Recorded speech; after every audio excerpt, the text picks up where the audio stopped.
Hi hello అందరికీ. ఇవాళ నేనైతే అనపకాయల కూర ఎలా చేయాలి అనేది చూపిస్తానండి. సో మీకు తెలిసే ఉంటుంది అనపకాయలు ఇవన్నీ కూడా ఒలిచేసుకొని అవి మొత్తం ఒక ఓవర్ నైట్ నానబెట్టుకున్న తర్వాత దాని పొట్టు అంతా ఒలిచేసుకోవాలండి. అది ఒకరోజు నైట్ అంతా నానబెట్టుకుంటే అవి ఈజీగా వచ్చేస్తాయి అన్నమాట. సో ఒక్కొక్క దానికి పొట్టు లేకోకుండా తీసేసుకోవాలి. సో ఇప్పుడు మనము ఇవి పొట్టంతా ఒలిచేసుకున్నాం కదా, సో దీన్ని కర్రీలాగా చేసుకోవాలన్నమాట. సో ఇది ప్రాసెస్లోకి వెళ్ళే ముందు ఈ కర్రీ మీరు కూడా ట్రై చేశారా లేదా అనేది కామెంట్ అయితే చేయండి. సో ప్రాసెస్లోకి వెళ్తే స్టవ్ ఆన్ చేసి ప్యాన్ పెట్టి ప్యాన్లోకి కొద్దిగా ఆయిల్ వేసుకొని అది హీట్ అవ్వగానే పోపుకైతే రెడీ చేసుకోవాలండి. దానికోసం జీలకర్ర, ఆవాలు, ఎండుమిర్చి, కొద్దిగా కరివేపాకు, టమాటాలు, కట్ చేసుకున్న ఆనియన్స్ వేసి బాగా వేయించుకోవాలి. సో ఇది వేగిపోయింది కదండి. సో ఇప్పుడు ఈ స్టేజ్లో ఉన్నప్పుడు మనము పొట్టు ఒలిచి పెట్టుకున్నాం కదండి, ఆ అనపకాయలు గింజలన్నీ కూడా ఇందులోకి వేసేసుకొని బాగా కలుపుకోవాలి.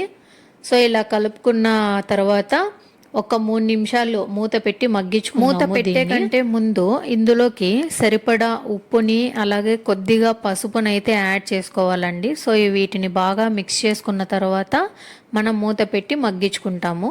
సో ఇది ఒకవైపు మగ్గుతూ ఉంటుందండి. సో దీనికోసము ఒక మసాలానైతే మనం ప్రిపేర్ చేసుకోవాలి. దానికోసము ఒక మిక్సీ జార్ తీసుకొని అందులోకి కొద్దిగా అల్లం, కొత్తిమీర, వెల్లుల్లి, అలానే ఉల్లిపాయలు, ఎండు కొబ్బరి, ఇంకా ఇవన్నీ కూడా అందులోకి వేసేసుకొని మెత్తటి పేస్ట్ లాగా అయితే గ్రైండ్ చేసేసుకోవాలండి. సో చూస్తున్నారా, ఈ టెక్స్చర్ అనేది ఇలా ఉండాలన్నమాట. సో ఇప్పుడు మూత తీసి మనం ఈ అనపకాయలు ఉడికాయో లేదో చూసుకుందాము. సో ఇక్కడ కొంచెం అడుగంటినట్లు అనిపించింది కాబట్టి నేను వాటర్ యాడ్ చేసుకున్నాను. సో ఇప్పుడు బాగా మిక్స్ చేసుకొని మరి ఒక 2 నిమిషాల పాటు వదిలేద్దాం దాన్ని. సో ఇప్పుడు బాగా ఉడుకుతున్నాయి కదండి, ఈ టైంలో మనము రుచికి సరిపడా కారాన్ని అయితే యాడ్ చేసుకోవాలి.